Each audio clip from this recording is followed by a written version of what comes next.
Good morning प्यारे विद्यार्थियों, dear student. आज हमारा विस्टास का फर्स्ट चैप्टर हम पढ़ेंगे, द थर्ड लेवल। प्यारे विद्यार्थियों, इस लेसन को आप अच्छी तरह से तैयार करें। ये बोर्ड परीक्षा के लिए बहुत इम्पोर्टेंट है। बोर्ड परीक्षा 2025 के लिए बहुत इम्पोर्टेंट है। इसमें आपको क्या करना है, MCQ क्वेश्चन मतलब मल्टीपल चॉइस क्वेश्चन और छोटे क्वेश्चन 2 नंबर के और एक 4 नंबर का क्वेश्चन तैयार करना है। साथ ही हमारे इस चैनल को भी सब्सक्राइब करना है। हम चलते हैं हमारा चैप्टर थर्ड लेवल, तीसरा तल। इसको अच्छी तरह से हिंदी और इंग्लिश में समरी सहित समझाया गया है। आप इस लेसन को अच्छी तरह से पढ़ें और इसके इम्पोर्टेंट क्वेश्चन आप अच्छी तरह से तैयार करें और I think you will understand very well. अब हम शुरू करते हैं हमारा फर्स्ट चैप्टर, तो थर्ड लेवल। इसमें आपको क्या करना, किसकी स्टोरी है, ध्यान दीजिए। ये है द थर्ड लेवल, तीसरा तल। Summary of the chapter in English. सबसे पहले हम पाठ का सारांश अंग्रेजी में समझेंगे, तो ध्यान दीजिए।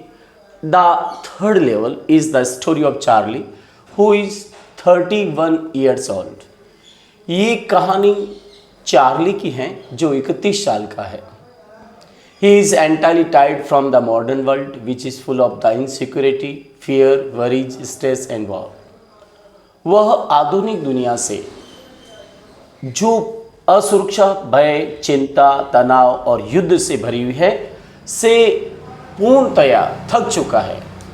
चार्ली आधुनिक दुनिया जो असुरक्षा, भय, चिंता, तनाव, युद्ध से भरी हुई है से पूर्णतया थक चुका है। He wants to escape from modern world. वो आधुनिक दुनिया से बचना चाहता है। There are only 2 levels on the earth, but Charlie says that there is the third level on the Grand Central Station where he has gone. दुनिया में केवल इस धरती पर दुनिया में केवल 2 ही तल हैं, लेकिन चार्ली कहता है कि ग्रांड सेंट्रल स्टेशन पर तीसरा लेवल है जो वो वहाँ गया है।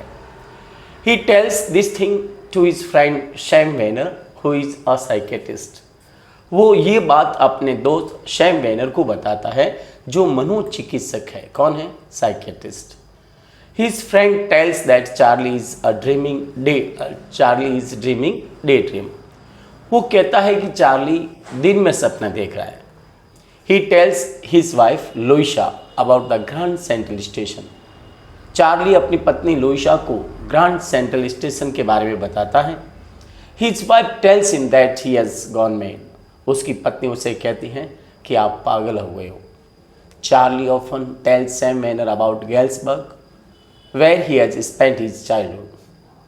चार्ली अक्सर अपने दोस्त शैम वेनर को गेल्सबर्ग के बारे में बताता है जहां उसने अपना बचपन बिताया। जहां उसने क्या बताया? चाइल्डहुड, बचपन। After some days, Charlie finds that his psychiatrist friend has disappeared.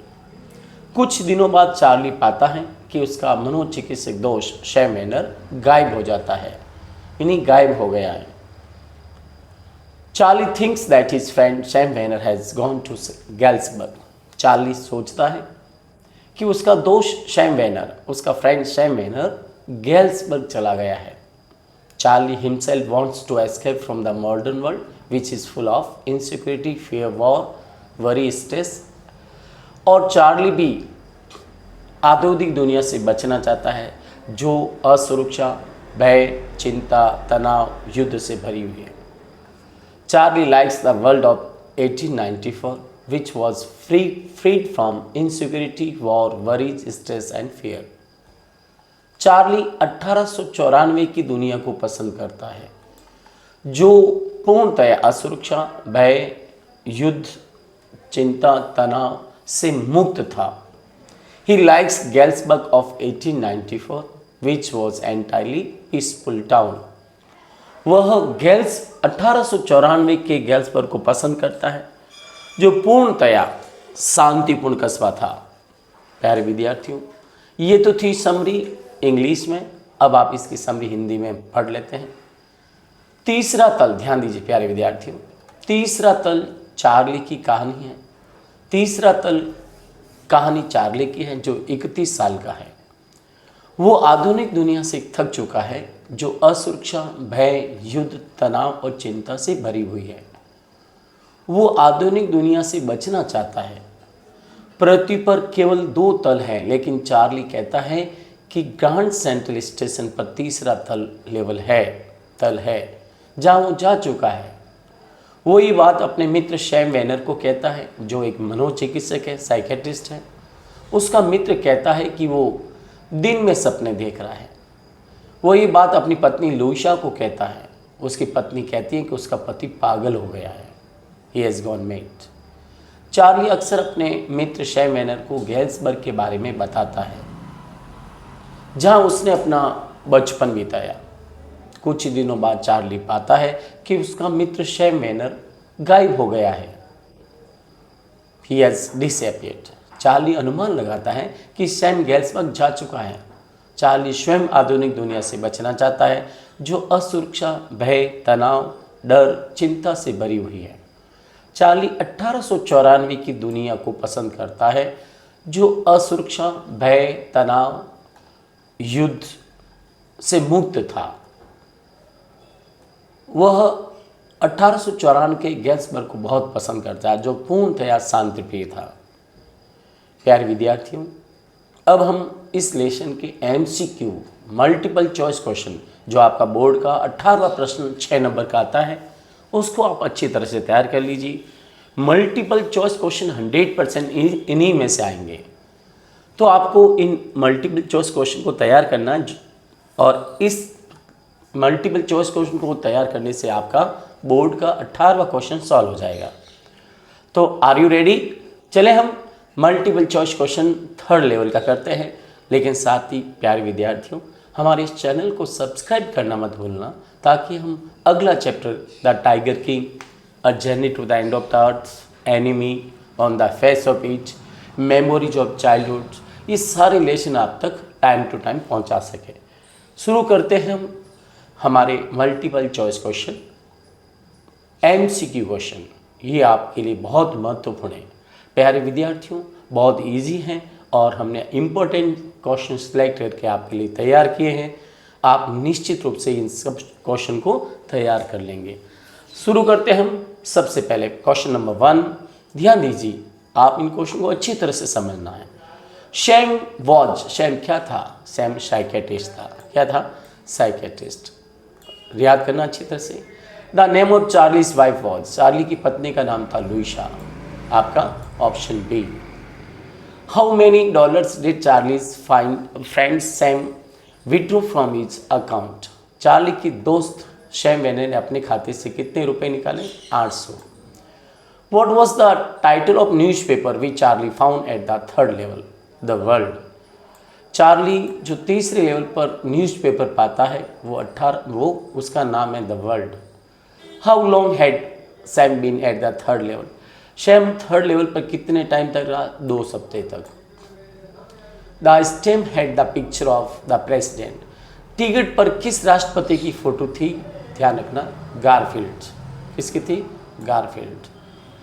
What is the name of the narrator of the story the 3rd level, इस कहानी का वर्णनकर्ता कौन है? वर्णनकर्ता चार्ली है। Who is the author of the lesson the 3rd level, 3rd level chapter के लेखक कौन है? Jack Finney. लेखक कौन है? Jack Finney. Which kind of train did Charlie see at the 3rd level, 1st level, Charlie ने Grand Central Station पर 1st तल पर कौन सी ट्रेन देखी? 20th century. Where did Charlie and Louisa want to go, Charlie और Louisa कहाँ जाना चाहते थे? Galesburg. How many dollar did Charlie withdraw from his account, Charlie ने अपने खाते से कितने पैसे निकाले थे? 300 dollar. How many dollars did Charlie withdraw from his account, Charlie ने अपने खाते से 300 डॉलर निकाले और चार्ली के फ्रेंड साइकेट्रिस्ट यानी सैम वेनर ने अपने अकाउंट से 800 रुपये निकाले। प्यारे विद्यार्थियों, अच्छी तरह से याद रखना, कन्फ्यूज न होना है। चार्ली के फ्रेंड ने तो 800 रुपये निकाले, लेकिन चार्ली ने स्वयं, क्योंकि उसके अकाउंट में $300 ही थे। हमारा अगला क्वेश्चन है, according to Sam's letter the people were singing the following song. Sam के अनुसार गैल्सबर्ग में लोग कौन सा गीत गा रहे थे? Sing Nellie home. कौन सा गीत? According to Sam's letter the people were singing the following song, sing Nellie home. The letter which Charlie received from his friend Sam was date. Charlie ने अपने दोस्त से जो लेटर प्राप्त किया वो था जुलाई 1894। Next question number 14। The third level was, third level क्या था? Railway platform, bus stand in imagination, an imaginary underground railway station, an imaginary airport. तो आपका आंसर सी राइट है। चार्ली का an imaginary underground railway station था। अब हमारा question प्यारे विद्यार्थियों 15। What was the date on the newspaper which Charlie saw at third level. Charlie ने थर्ड लेवल पर अखबार पर कौन सी डेट देखी? तो जून 11, 1894। ध्यान रखना प्यारे विद्यार्थियों, जून 11, 1894 उस न्यूज़पेपर जिसका नाम था द वर्ल्ड, उस पर ये डेट लगी हुई थी। What kind of money did clerk have in his drawer. Clerk के पास, यानी जब चार्ली थर्ड लेवल पे गया तो क्लर्क के ड्रॉवर में कौन से पैसे थे, कैसी मुद्रा थी? तो उसके मुद्रा थी ओल्ड स्टाइल बिल्स, पुरानी मुद्रा थी 1894 की। आपका आंसर होगा ओल्ड स्टाइल बिल्स, 1894 की मुद्रा। हमारा क्वेश्चन नंबर 17 प्यारे विद्यार्थियों ध्यान दीजिए। चार्लीज हॉबी वॉज, चार्ली की हॉबी क्या थी? स्टैम्प कलेक्टिंग स्टैम्प्स, टिकट इकट्ठा करना। What was the name of locomotive, उस इंजन का नाम क्या था जिसको चार्ली ने थर्ड लेवल पे देखा? कौन सा लेवल पर? Third level. अच्छी तरह से आप इसको तैयार कर लीजिए और आप क्वेश्चन को अच्छी तरह से तैयार कर लीजिए। चार्ली की हॉबी तो मैंने बता दिया आपको अच्छी तरह से, और अब हम अगला क्वेश्चन तैयार करेंगे। ध्यान दीजिए थोड़ा सा। What was the name of locomotive, locomotive का नाम क्या था जो चार्ली ने थर्ड लेवल पे देखा था? उसका नाम था कुरियर एंड आइवस। क्या नाम था प्यारे विद्यार्थियों? Currier and Ives. Which way did Charlie like to go to his home, Charlie ने अपने घर जाने के लिए कौन सा रास्ता चुना? सबवे, भूमिगत रास्ता। कौन सा रास्ता? सबवे, भूमिगत। Where did Charlie go to school in his childhood, Charlie बचपन में कहाँ स्कूल जाता था? गैल्सबर्ग में। एग्स वॉज सोल्ड इन 1894, 1894 में अंडे के भाव क्या थे? 13 सेंट अ डजन, यानी 13 पैसे में एक डजन। ठीक है, आप अच्छी तरह से प्यारे विद्यार्थियों सारे क्वेश्चन को तैयार कर लीजिए। साथ ही अगर आपको कोई समझ में नहीं आता तो हमारे कमेंट बॉक्स में आपका सजेशन जरूर लिखें, हम आपके सजेशन को स्वीकार करते हुए आगे आपका सॉल्यूशन बताएंगे। हमारा क्वेश्चन है 21 हो गया है। अब ध्यान दीजिए सारे क्वेश्चन अपन को हो गए लेकिन अपने मार्क्स नहीं लगाए हैं। एक बार 16 हो गया है, 16 हो गया है, 17 हो गया है, 18 हो गया है, 19 हो गया है, 20 हो गया है। अब हम 22 क्वेश्चन हम देखेंगे। वाई डिड द क्लर्क, ध्यान दीजिए प्यारे विद्यार्थियों, why did the clerk show anger to see Charlie, clerk ने चार्ली को देखकर उसे गुस्सा क्यों आया? क्योंकि उसके पास क्या देखकर गुस्सा आया उस क्लर्क को? टू सी न्यू करेंसी, क्योंकि चार्ली के पास न्यू करेंसी थी और उस समय 1894 में करेंसी पुरानी चल रही थी। What was nothing nice in 1894 according to Charlie, Charlie के अनुसार 1894 में क्या चीज़ अच्छी नहीं थी? होटल नहीं, बाजार नहीं, जेल उस समय अच्छी नहीं थी। ध्यान रखना, आपका आंसर सी होगा। और Charlie wanted to escape from, Charlie किससे बचना चाहता था? मॉडर्न वर्ल्ड से। किससे बचना चाहता था? मॉडर्न वर्ल्ड से। What was the front page news on the world newspaper, उस अखबार के फ्रंट पेज में किस राष्ट्रपति की कहानी लिखी थी?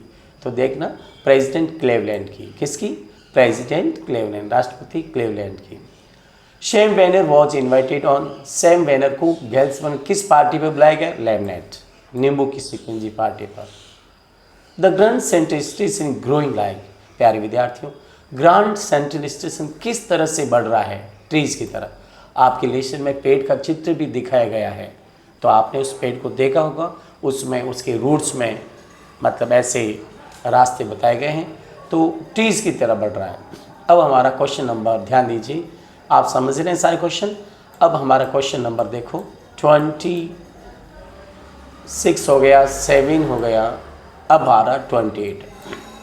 According to the narrator, Grand Central station has, लेख वर्णनकर्ता के अनुसार ग्रांड सेंट्रल स्टेशन कितने तल? 3 लेवल, लेकिन रियल में 2 ही हैं, लेकिन नरेटर के अनुसार 4 लेख के अनुसार। How much money did narrator have when he was at the window, जब वो टिकट खरीदने गया तो उसके पास कितने पैसे थे? Enough for 3 coach? No. Enough for 1 coach tickets? No. Enough for 2 coaches tickets? No. Enough for 2 coach tickets? Enough for, उसके पास एक तरफ जाने के 2 टिकट के पैसे थे। तो आपका आंसर डी राइट है। अब हम देखिए question number 13। The home of narrator's grandfather's, वर्णनकर्ता के घर कहाँ था? कहाँ पर था? गैल्सबर्ग में। What did Louisa want from narrator, Louisa narrator से क्या चाहती थी? चार्ली से क्या चाहती थी?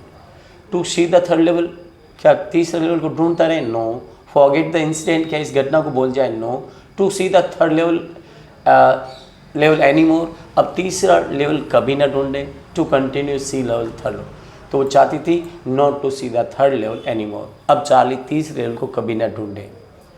अब हमारा लास्ट क्वेश्चन है प्यारे विद्यार्थियों, ये सारे MCQ 32 क्वेश्चन आपको अच्छे से तैयार करने हैं। हमारा लास्ट क्वेश्चन है, when did Louisa and her husband search for third level, Louisa और उसका पति चार्ली हमेशा थर्ड लेवल को कब खोजते थे? At the weekend. Dear student, हमने आपके लिए 32 क्वेश्चन इस चैप्टर थर्ड लेवल के जो क्वेश्चन तैयार किए, इसमें से आपका एक क्वेश्चन 100% बोर्ड में आएगा जो 1 मार्क्स का होगा, और ये क्वेश्चन आपके बोर्ड के 18 नंबर क्वेश्चन में होगा। तो प्यारे विद्यार्थियों, समझ में आया होगा। अब हम 2 और 4 नंबर के क्वेश्चन तैयार करेंगे, आप अच्छी तरह से इन्हें समझना है। साथ ही क्या करना है आपको, हमारे इस चैनल को सब्सक्राइब जरूर करें, ताकि हम so that we may send you our next topic time to time. हमारा पहला क्वेश्चन है प्यारे विद्यार्थियों, question number first, what does the third level refer to, तीसरा लेवल किसकी ओर इंगित करता है? रेफर यानी इंगित करना, तीसरा लेवल किसकी ओर रेफर मतलब इंगित करता है?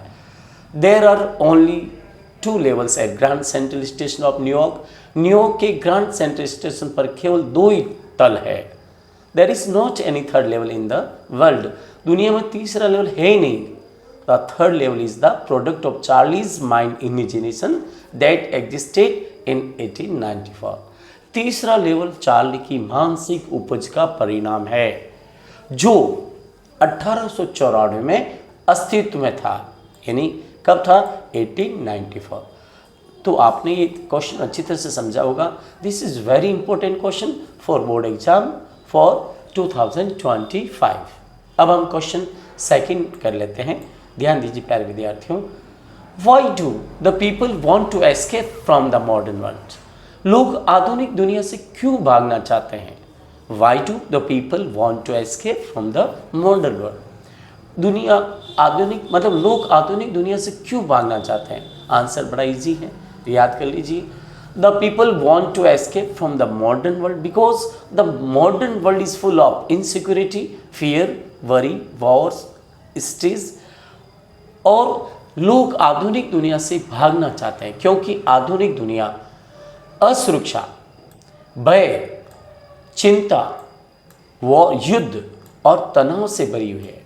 The people have tired of the modern world, लोग आधुनिक दुनिया से थक चुके हैं।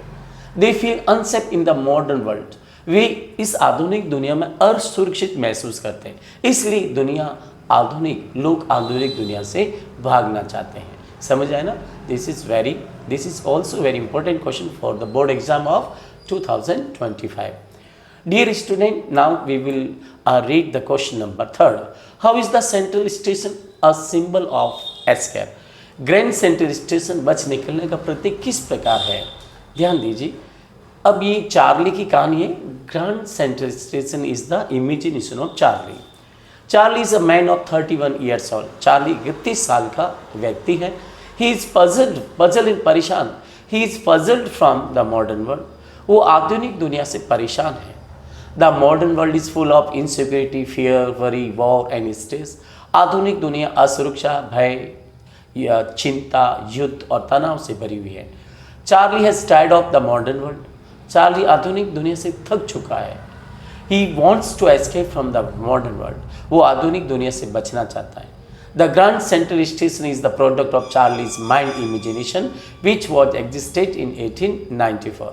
ग्रैंड सेंट्रल स्टेशन, ध्यान रखना, ग्रैंड सेंट्रल स्टेशन चार्ली की मानसिक उपज है और मानसिक उपज का परिणाम है जो 1894 अस्तित्व में था।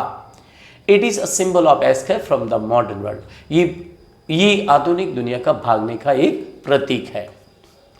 अब हमारा क्वेश्चन है प्यारे विद्यार्थी, question number 4, why does Charlie call the world of 1894 peaceful?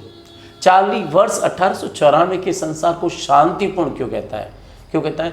This is very very important question for board exam of 2025 और it's your duty to prepare this answer according your choice. ध्यान दीजिए, Charlie वर्ष 1894 के संसार को शांतिपूर्ण क्यों पाता है? This is also very very important question for the board exam of 2025। Charlie calls the world of 1894 peaceful. Charlie 1894 की दुनिया को शांतिपूर्ण कहता है because the modern world has seen 2 world Wars. क्योंकि आधुनिक दुनिया ने 2 युद्ध देखे हैं। कितने युद्ध देखे? 2। द फर्स्ट वर्ल्ड वॉर 1914, पहला विश्व युद्ध हुआ था 1914 में। द सेकेंड वर्ल्ड वॉर 1939, दूसरा विश्व युद्ध हुआ था 1939 में। But the world of 1894 had not seen these Wars. लेकिन 1894 की दुनिया ने इन दोनों युद्ध को नहीं देखा। The world was peaceful and free from the wars then. उस समय दुनिया शांतिपूर्ण थी और युद्धों से मुक्त थी। People lived with peaceful then. लोग उस समय शांति से रहते थे। They had enough time to spend with people, और उनके पास लोगों के साथ टाइम बिताने का बहुत ज़्यादा समय था, पर्याप्त समय था। They were freed from all types of stress. वे सभी प्रकार के तनाव से मुक्त थे। इसलिए चार्ली 1894 की दुनिया को शांतिपूर्ण कहता है। समझ आया ना आपको? 1894 की दुनिया ने, ध्यान दीजिए, 2 युद्ध नहीं देखे। तो कब कब हुए थे? 1914 और 1939। इसलिए चार्ली कहता है कि 1894 का वर्ल्ड बहुत अच्छा था। डियर स्टूडेंट, अब हमारा question, what is the first day cover? First day cover क्या होता है? प्रथम दिवस आवरण क्या होता है? ये 2 नंबर का क्वेश्चन बहुत इंपॉर्टेंट है। This is very very important question for the board exam, just contain 2 marks and it's your duty to prepare this question with heart, मतलब with heart, by heart. What is the first day cover? प्यारे विद्यार्थियों, first day cover होता क्या है? The first day cover is that when any country issues a new stamps, the stamp collectors buy them on the same day. First day cover उसे कहते हैं जब कोई देश कोई टिकट जारी करता है। प्यारे विद्यार्थी ध्यान रखना, first day cover is that, प्रथम दिवस आवरण या फर्स्ट डे कवर वो होता है जब कोई देश कोई नया टिकट जारी करता है। The stamp collectors buy them on the same day, तो टिकट संग्रह करता उसी दिन उस टिकट को खरीद लेते हैं। दे fix them on the envelope, और वे उस टिकट को लिफाफे पे चिपका देते हैं। Put a blank paper in it, उसके अंदर एक खाली पेपर रखते हैं। Write their address on the envelope, और लिफाफे पर अपना एड्रेस लिखते हैं। And post it on the same day, और उसी दिन डाकघर में डाल देते हैं। The post marks shows same date, और पोस्ट डाकघर की सील ये डेट शो करती है और उस लिफाफे को उसी दिन की डेट शो करती है। The envelope is called first day cover, और वो लिफाफा फर्स्ट डे कवर कहलाता है क्योंकि हर काम फर्स्ट डे हुआ। किसी देश ने टिकट जारी किया उसी दिन, टिकट कलेक्टर ने उसी दिन उसको खरीदा, उसी दिन एनवलप पे लगाया, उसके अंदर एक ब्लैंक पेपर रखा, अपना एड्रेस लिखा, उसी दिन पोस्ट में डाक में डाल दिया, पोस्ट में डाल दिया, और पोस्ट डाकघर की सील उसी दिन को शो करती है सेम डे, और उनके पास वो लेटर वापस आ जाता है उस एनवलप को कहते हैं फर्स्ट डे कवर, क्योंकि हर काम फर्स्ट डे हुआ, पता है ना आपको अच्छी तरह से। तो ये क्वेश्चन आप आंसर अच्छी तरह से तैयार कर लीजिए। First day cover is that when any country issues a new stamp, the stamp collectors buy them on the same day, they fix them on the envelope, put a blank paper in it, write their address on the envelope and post it on the same day. The post marks shows the same date. The envelope is called first day cover. Dear student, this is also very important question for the board exam of 2025. So it's your duty to prepare this answer very well. अब हमारा question 4 number का आ रहा है जो 60 और 80 word में लिखा जाएगा। Write the answer of the following question in about 16 and 80 words. Question क्या है? What is question? The modern world is full of insecurity, fear, war, worry, stress. What are the ways in which we attempt to overcome them? Overcome इन विजय पाना। आधुनिक दुनिया असुरक्षा, भय, युद्ध, तनाव, चिंता से भरी हुई है और इसके बचने के लिए कौन से तरीके हैं? What are the ways in which we attempt, इन दुनिया से बचने के लिए हम किन तरीकों से उन पर विजय पा सकते हैं? तो आंसर है today we are living such a world that is full of insecurity, fear, war, worry and stress. आज हम जिस दुनिया में रह रहे हैं वो असुरक्षा, भय, युद्ध, तनाव, चिंता से भरी हुई है। Everyone is tired of modern world. हर व्यक्ति आधुनिक दुनिया से परेशान है, थक चुका है। We can overcome on the modern world by adopting some hobbies like stamp collecting, coins collecting, painting, gardening, listening, music. और हम इस मॉडर्न वर्ल्ड से कुछ हॉबी अपनाकर, जैसे चार्ली ने स्टैम्प कलेक्टिंग हॉबी अपनाई थी, हम भी कोई भी हॉबी अपनाकर इस आधुनिक दुनिया पर विजय पा सकते हैं। जैसे स्टैम्प कलेक्टिंग है, कॉइन्स कलेक्टिंग है, पेंटिंग है, गार्डनिंग है, लिसनिंग है, म्यूजिक, ये सारी। Charlie is also puzzles from the modern world. Charlie भी आधुनिक दुनिया से परेशान होता है। To escape from the modern world he imagines the third level which was existed in 1894। आधुनिक दुनिया से बचने के लिए वो एक तीसरा लेवल की कल्पना करता है जो 1894 के अस्तित्व में था, एग्जिस्टेड इन अस्तित्व में। According to Charlie, the world of 1894 was peaceful. Charlie के अनुसार 1894 की दुनिया शांतपूर्ण थी। The people lived with peaceful among themselves. लोग आपस में शांति से रहते थे। There was not any kind of war at that time. उस समय किसी प्रकार का युद्ध नहीं था। People had a lot of time for talking at that time. उस समय लोगों के पास बातें करने के लिए बहुत सारा समय था। और they lived it peaceful among themselves. वे आपस में शांति से रहते थे। तो डियर स्टूडेंट, हमने आपको ये 6 क्वेश्चन अच्छी तरह से बताए। एक बड़ा क्वेश्चन है 4 नंबर का और इस क्वेश्चन को आप अच्छी तरह से तैयार कर लीजिए। छठा क्वेश्चन बड़ा है और आप इस फर्स्ट चैप्टर को अच्छी तरह से तैयार कर लीजिए। और साथ ही I will remind you, please subscribe our channel so that we may send you our next video, next chapter, the Tiger King, a journey to the end of the earth, enemy on the face of it, and memories of childhood. Dear students, I will remind, please subscribe our channel. Take care, goodbye. We will see you in our next video. Thank you very much. Once again,